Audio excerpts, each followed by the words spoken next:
Welcome to Ciao Bella, hosted by me, Erica Firpo, a travel journalist based in Rome. Each episode of Ciao Bella, I sit down with Italy's creators, contemporary artists and artisans, designers, culinary experts, heritage brands, and innovative aesthetes, and more who are defining and redefining 21st century Italy.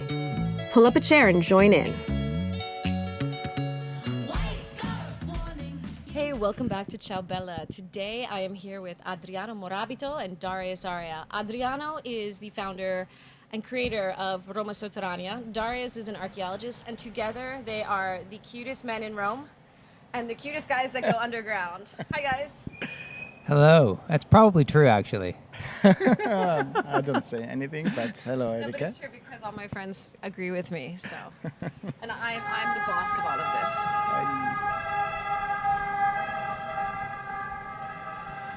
So welcome, guys. Thanks for joining me on Ciao Bella. I wanted to bring you both together because I've always wanted to talk to both of you together because you are the dynamic duo of underground and archaeology, and everybody keeps asking me, hey, can we talk a little bit about archaeology?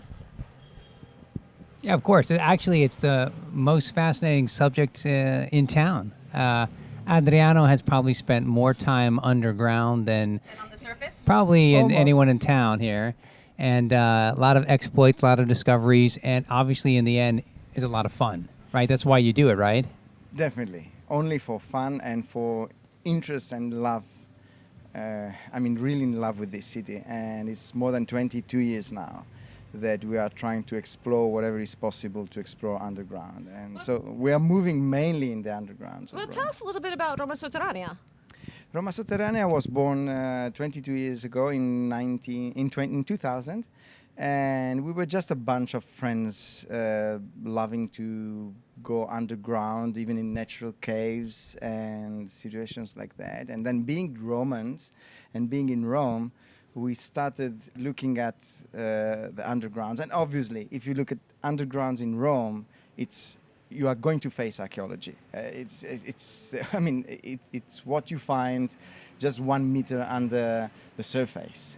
And it was difficult at the very beginning because you have to think that obviously we had to talk with the public archaeological officers, and there was a little bit of doubt about us. Who are these guys who want to go underground, and what is their experience and everything? So it took a while to be on the other side of the wall, let's say, and being called by the archaeological officers for some special situation where our knowledge was needed.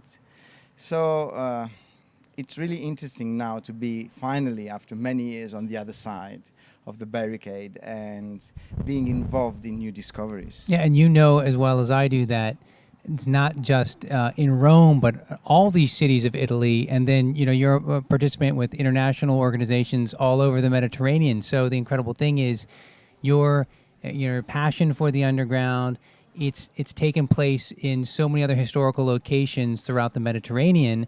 And, again, people have usually started off with a passion, with an interest, with the guts to go and explore places that were otherwise unexplored. And over time, you're pioneering in Rome. You have all these colleagues, and I met a bunch of them that have pioneered similarly in small towns like Narni or large cities like Istanbul, and it's just a society or a community of people that come from different backgrounds. Maybe you can say some things about a lot of your colleagues, what they actually do for a living.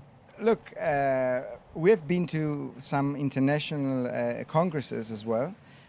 So we have been in Bulgaria.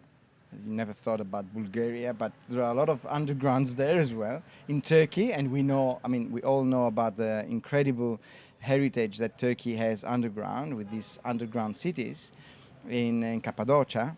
And but mainly all these people are always moved, by passion. It's mainly passion.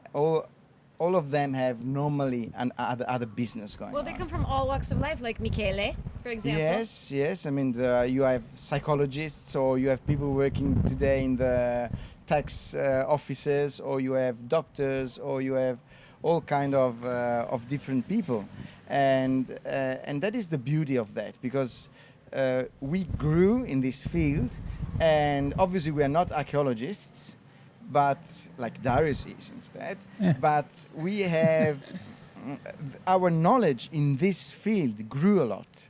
And the interesting thing is that sometimes you face and you start talking with an archaeologist about something that you discovered, and they tell you, okay, but what is this according to your experience? Because obviously we have a huge experience in all different underground situations and structures and whatever. And so we are very proud to be able to give our support to the whole archaeological, let's say, story. And going beyond, archaeology, I mean, tell them some of the stories that, you told me as well about beyond the antiquity. It's just, well, maybe there's a sinkhole, or maybe there's some, real geological formation or whatnot that affects the integrity of a modern building. I mean, maybe something's archaeologically related, but yeah, normally giving people a sense of that. You're right, because what we say is that the main underground feature that you can find in Rome is the tufa quarries. So we have incredibly big quarries that are expanding underground Rome for hundreds of kilometers of galleries. And obviously all this material was used to build Rome, basically. It's tufa and it's pozzolana. So with pozzolana, you basically are able to make a kind of cement. And this is expanding everywhere around Rome, especially, out of the city center. And most of the times people don't know about these huge, big structures underground, and people build on top. And if you don't know about them and you don't do proper foundations, then you can have the sinkholes that we all know in Rome and that affect our traffic very often. Well, I think one of the things that that I love about Rome and that I love telling people about Rome is, people come to Rome and they see this incredible city. They see the Baroque architecture, the Renaissance architecture, and then they see the monuments, the Pantheon, the Colosseum, and they see the Roman Forum. And I try to tell people, it's far more than that, because it's all underneath us. And walking around with the two of you, it's so much fun for me, because you two, both of you, are like, but you know what's under here? And I love it, because like for example, when you talk about tufa, last summer, do you remember what we did when we went to in Monteverde? Yes. And you took us in that area that was just like mind blowing. Yeah. And went on forever. And I think that's what's so amazing. I wish you guys could tell me, if you guys want, I'd love for you guys to tell me a little bit more about how what we see in Rome is just a fraction of what we get.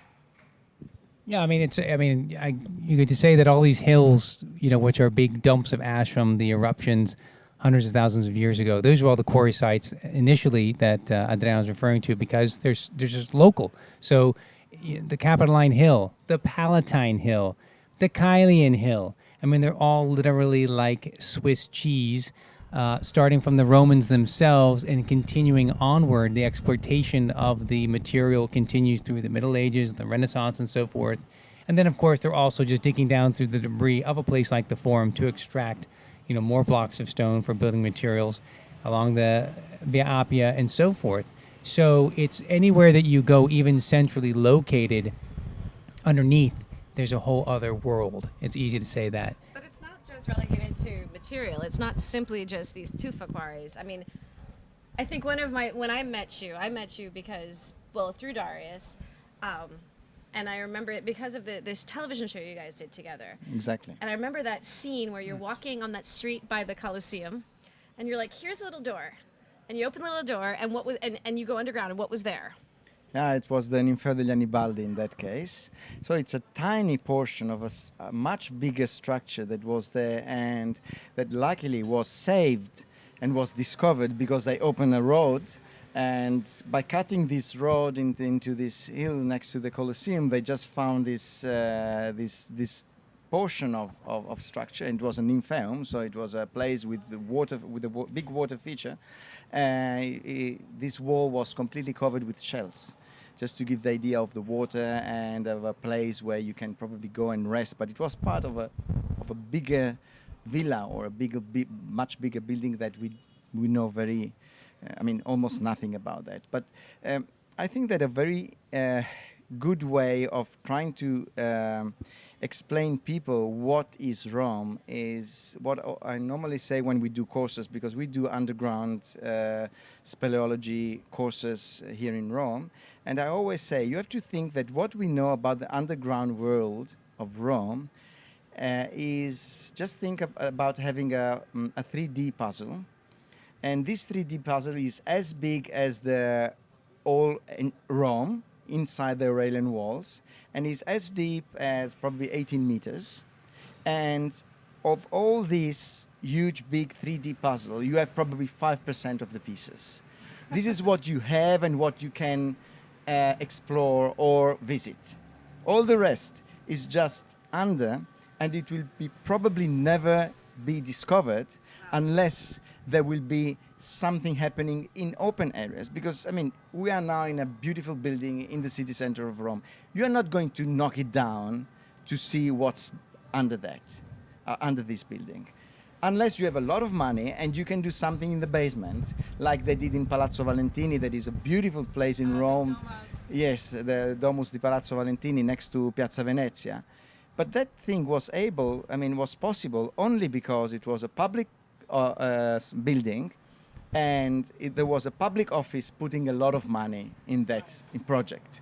But otherwise, it's something impossible to achieve in any other building around Rome. And I'm sure if we dig here, we are going to find Roman remains. We're at the Circus Flaminius. I was thinking also about the Rinascente. You have I think a Japanese company that owns a chain. They did the digging. They found a neighborhood, and the publications were like fountains, late antique domus, apartment buildings, everything. They excavated it all out. Then they packed it in with dirt, and you're standing on top of it when you're in the basement. So there's a case where they got the documentation, but they didn't spend the extra, $500,000 or something to actually just let it be accessible to the people through a glass floor. I think that's a big mistake, because that's giving you, an entry into the neighborhoods of ancient Rome that you don't otherwise see. I was kind of shocked they just didn't, twist their arm and say, fork out some more money or something. I thought that was incredibly wrong, really. Yeah, but it's something that happens normally. When there is a place where there is any kind of work done, you always have an archaeologist in Rome whenever you start digging, because obviously you are going to find something. And normally, when it's on a private property, first of all, you as an owner have to pay the archaeologist. But the second step is that if you find something that is old, they tell you, okay, now you don't dig anymore. Right. You just cover it. That's it. Your Or there's the big fun like Empalm, and they found the remains of the Horti Lamiani that was then retrofitted by Caligula, which is a big discovery, which is going to have a museum, because Empalm said, we'll pay 2 million euros, which is it's up in the Piazza Vittorio. Yeah, and the same so that's thing, another great discovery. And the same thing happened on Cinema Trevi. Yep. Next to. Oh, that was great. We all love Città dell'Acqua, exactly, right? There are a couple Città of apartments. But there, beautiful. Because once again was Cremonini, who is a big Italian entrepreneur, one of the biggest one in Italy. And he financed the excavation, and right? he said, okay, I will finance. Because the superintendency, the archaeological officer said, okay, now you will stop. You're not going to dig. You're not going to make your underground level. That's it. But on one side, you have to understand it, because think if you have to finance all these things around Rome. It's a never-ending project. And at the same time, we all know that tourists coming in Rome, they spend probably, I think the average is less than 2 nights in Rome. Yeah. In 2 nights, in 2 days, or 3 days, 2 nights. Yeah. When you go to Vatican, to Piazza del Colosseum, Colosseo, you go to Palatino, you go to Fontana di Trevi. It's done. Yeah. Then it's done. So all those other sites, who's going to see those sites? Actually, this is a great thing to bring up, because I think you're absolutely right. I think also when people think of underground Rome, for the most part, I think and maybe this is changing a little bit thanks to both of you, but they think of the catacombs, right? Yeah, So absolutely. let's Which are talk- fantastic. Which are great. I Definitely, love Rome, yes. I like San Sebastiano, but let's talk about some sites that people might not know about in Rome that you guys love. Look, there are many places. Okay, my suggestion is every time you go into a church, always try to see if there is an underground, because very often there is an underground in the church because they were able to dig, or because it's the ancient church or whatever. So it's San Clemente, is Santa Cecilia. Santa Cecilia, Cosmo and San Damiano. Crisogono, Yeah. Cosmo e Damiano. So there are Santissimi Giovanni e Paolo, the Casa Romana. San Giovanni, Yeah. Santa Maria Maggiore. Yeah, yeah. There are many churches with very interesting undergrounds that normally are open to public. So you don't need special booking or whatever. And then you have a lot of other places that are open on a special request. And this is through the municipality of Rome. And normally it's very difficult to make a booking by yourself. So normally the slots are booked by, let's say, associations who do this for guided tours, like Roma Sotterranea does. And so that can be a way of just trying to visit something different in a different perspective as well, because probably it will be your private tour. Yeah. So it's something, with a very small group, you have a guide, so it will be something different that I suggest. And there are many places, interesting places. Obviously, there is the Domus Aurea. We didn't talk about that. I'm a big fan of San Nicola in Carcere. San Nicola in Carcere, but once again under a church. So Okay, so that counts with the first. yes, exactly. Like the Mithraeum of Circus Maximus, Circus Maximus, which is a classic. Yeah. Only once, Darius. Actually, this is a question for Darius. So I live with Darius, which means I get to see you in action every single day. And the thing that captivates me the most about you, well, there are so many things that captivate me, but Let's go there. I love you for so many reasons. But the thing that captivates me the most about you is I do the dishes. I aside love the dishwasher. aside, you're really good at that. Is that you every day you are thrilled with something that in ancient Rome you see it, and it could potentially be the same thing. It could be like you're going to the Pantheon again. I said today, I'm going to meet Adriano at the Pantheon. Hey, it's the solstice. Let's go. Longest day of the year. The sun hits the just right by the entrance on the pavement. And younger daughter, you want to come with us? I've been there a million times. I need to go today. Yeah, but today is special because today the sun hits. I don't care. But I care. You care. She doesn't care. Every day is special. And like one of my favorite things is when I walk around with Darius around like the end of Via del Pellegrino, like in Via dei Capillari. Yes, What's that thing called that you take It's a got picture? that kippus with the marker by Claudius that says he extended the pomerium. Yes. And it's in his archaic writing that he does a couple of weird letters that he introduces into the Darius takes a alphabet. photo every I got to post a video, and I've videoed it like 3 times. I always ask him, did the inscription change? No, but the light's better, or the ivy's growing, the bougainville is popped, or something. Come on. So Darius, what's one of your favorite things in underground? Oh man. Well, it's actually thrilling, this whole conversation about the Hippogeium now, the Colosseum. That's going to be very interesting how they hopefully get it right. It's wonderful. It's wonderful though, honestly, to just pop into one of these places where, next thing you know, it's like I haven't been under Santa Cecilia in 10 years, and you see everything with fresh eyes. So that's obviously the thing as well in the field and being involved in this stuff. Because the light's different, or your mood is different, or you just had a nice meal, or whatever it is, you can look at a place that you've been to, and you're going to notice a different detail. It really is true. Or you'll take a second look at that inscription, or because of a conversation, it's something's clicked in your mind. And I think that's the most exciting thing about it. There's always something fresh about it, even if you've gone multiple times. There's always something new about the Pantheon. Yeah, I follow you obviously on the social medias, and obviously you are lucky to live in the city center, so everything is just a very short walk away. Yep.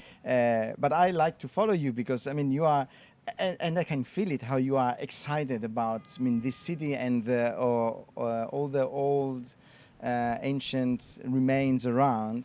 And you're absolutely, correct. I live a little bit more out of the city center, but I must tell you, when I'm out for 1 or 2 months from Rome and I come back, and I always go around with my scooter. Oh, yeah. And I just arrived to Via di Circo Massimo, and I go to Via di San Gregorio. I have goosebumps every time I see the Colosseum at the end of the alley. I have goosebumps, and I have goosebumps now. Yeah.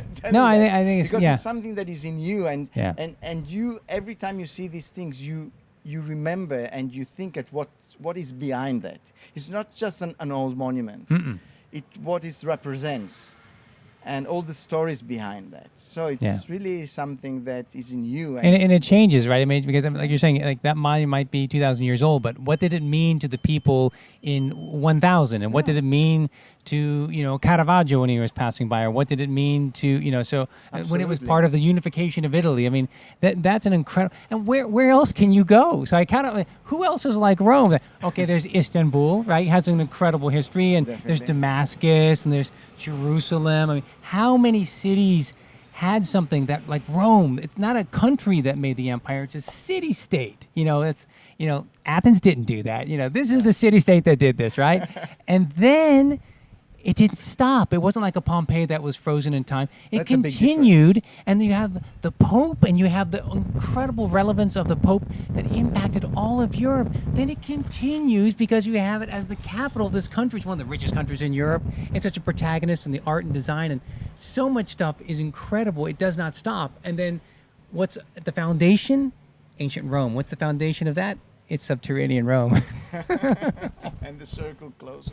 And the circle closes. So getting back to underground Rome, you guys are like, you're the superheroes of underground Rome, the two of you. I've decided that you are. Don't make fun of me. I think you guys are. Both of you are so passionate. It is infectious when talking to you, because I just what you said about the Colosseum, I started getting really excited, and I was thinking to myself, whoa. Actually, you know what I was thinking? I was thinking it would be fun to just walk up. When you go up, you walk on San Gregorio, go into the Colosseum, but then you turn up to go to the Cenerentola. And I was like, that's a walk. Santi Giovanni Paolo. Yeah, that's a walk that I really, really, really love. I really love. And I want to know, what are your favorite places in Rome, guys? Look, I have a, how do you say in English? Place of the heart? Heart place? How do you say? I don't know, il cuore, qualcosa del cuore, no? Sì, luoghi del cuore in yeah. Italian. Yeah. And to me is Santi Quattro Coronate, not far from what we were now. Yeah. Where we were now with your San Gregorio. And I don't know, I love it because it's this kind of fortified church from the Middle Ages, and it really doesn't look like a church from the outside. It has a beautiful apse. If you walk at the back from on the road at the back, it's beautiful. And inside there are some porticos, beautiful porticos, and there is an incredible painting chapel, painted chapel. So it's really a place I really have in my heart, even for some personal stories. But that little off record that little square in front of the church, I mean, is during the night is magical because there is no one, and it's so quiet, and it really doesn't look to be in Rome. It looks like to be in a medieval village around Italy somewhere. It's kind of like an area too. I mean, because San Clemente, the tourists are all there, but Quattro Coronati, it hasn't been discovered by the hordes, and it's every time you go there, it feels like an intimate experience because it's not clogged with a zillion people. Yeah. So hopefully we won't get millions of people listening in because they're we're all going to go there.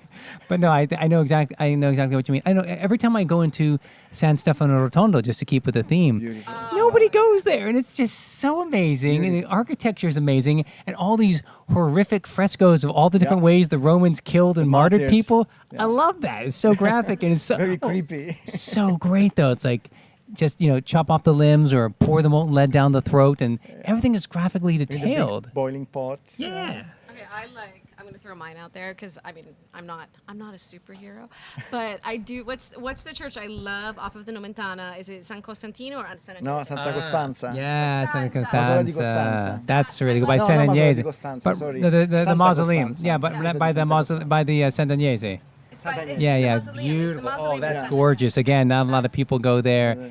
I think in all these situations, there's a particular architecture. So these aren't architecture forms that you're going to see throughout the rest of Rome. Each one is unique, has unique decorations, and then the actual topography is unique, and then finally it's not inundated with people the way that in some parts of Rome. So I think it's that level of I can be there and I can have that moment to myself, to have that space to myself, which is but really the strange important. thing is that the three of us, for one of these special places, we all basically choose a place that is very similar, kind Yeah. of, Yeah. from the same period. That is not the ancient Rome one, that is the easy one in Yeah. Rome, because Yeah, everyone that's can true. say, I don't know, somewhere on the Palatine Hill, and in the ruins of the Palatine Hill, beautiful place, or Circus Maximus. We all spoke about a place that is kind of Romantic period, and that is really beautiful, because once again you have a lot of usage of ancient Exactly. marbles Yeah. from the ancient Rome, because even in Santi Quattro Coronati you have the Cosmatesque pavings, so from the Cosmati. So it's Okay, this just reminded me. I wanted to ask each of you, what was your very first ancient Rome underground experience? Has to be ancient Rome, and it has to be underground. Now, as you guys want to, if you guys want to, No, I bet mine's easy. Tell you mine. All right, tell us yours. I'll Yeah. tell you mine. I got mine. Okay, I'll tell you mine. Mine was, and I'm going to just set the stage. My cousin Giampiero, I was studying in Rome. Tell that story. My cousin Giampiero says to me, "Hey, let's go out." He's like, "We're going out tonight. I'll pick you up at midnight. We're going to the Palatino." And I grew up in Philadelphia, and there was, if I'm not mistaken, a dance club called Palatino. okay. So I got dressed up to go to a dance club. No, And you ended up in the Palatine Hill. yes, with kitten heels on. And I'm not going to tell the rest of the story because Darius is telling me I don't. think Adriano lived there at the time. He's saying don't tell Back it. when the superintendent actually lived in the building. Anyways, that's not a good story. I Okay, was never I did inside. not know her I at was the never time. around. I did not know her at the time. Okay, go. But 1985, first time you railing through Europe. I don't know how old, 13. You railing. With Euro, whatever. You railing, whatever. So we're in the train going around, and of course, my mom's German American. So Interrail was called Yeah, in okay. Europe. Oh, yes, Interrail. Fine. So, there's no channel. We take the ferry over from London. We're in Paris. We go throughout Germany because my mom's German American. Go to Vienna. My parents met in Vienna. Come down to Italy, and it's like, oh, we're in Italy. So it's like Venice, and it's Florence, and finally it's like Rome. And Rome was things like, well, we couldn't find the entrance of the Forum before it closed, so we saw the Forum from outside. And, we went around. I totally remember Largo Argentina because I almost got killed crossing the street. But my underground experience there was the catacombs. It was like something that we had to do. And, of course, schlepping out on the Via Appia back in the day, with the bus, like, I do everything by a scooter. Which catacomb you went to first? St. Sebastian, of course. Classic. I mean, my mom was leading this one, so, it's you have to go here, you have to go there. Okay. But anyway, we like Priscilla, we like, we have other, Marcellino, Pietro, whatever. But, and it was just really awesome. And it was incredible. And it was like going, tapping into another world. Like, everything was different. And it was just part of the incredible experience of Rome, just along with, the Colosseum and things like that. Okay, mine is not probably 100% archaeological, but see, you're not 100% archaeological. That's what I Yeah. love about this. but is basically where Roma Sotterranea started. So I think is the place. Okay. And so we were 1997. So yeah, internet was there, but it was very basic. And so surfing on the internet, I found this little website that was, talking about Rome, ancient Rome and underground Rome. And then I phoned this guy. I sent him a mail, and I told him, look, I would like to do something with you because I'm really thrilled. And I remember that my only thing when I was going into a castle or a church was always to ask, okay, is there any underground? I love to visit undergrounds. And this guy answered me and said, look, okay, if you want, you can come on Saturday, bring rubber boots, and we are going underground. There is a big lake. Okay, wow. But at that time, there was not these big stores like you have today where you can go and buy all this, everything basically. Right. And so I didn't know where to go and buy rubber boots. I didn't have the slightest idea. So at the end, I went on these hunting and fishing shops. And I went out from this shop with the yellow rubber boots. And I went to this meeting point that was in front of one of the hospitals in Rome for Lanini. Because that was the meeting point they gave me. And so it was very strange for me. And In your yellow boots. in my yellow boots, and we were only four. I think we were four people, and we went in the undergrounds of this hospital. And in the undergrounds of this hospital, there was this huge tufa mine, tufa quarry, that was filled up with water after, when it was not used. And we had little dinghies to go into the lake, because we had to cross the lake and go on the other side and continue the exploration. I was joining them for that.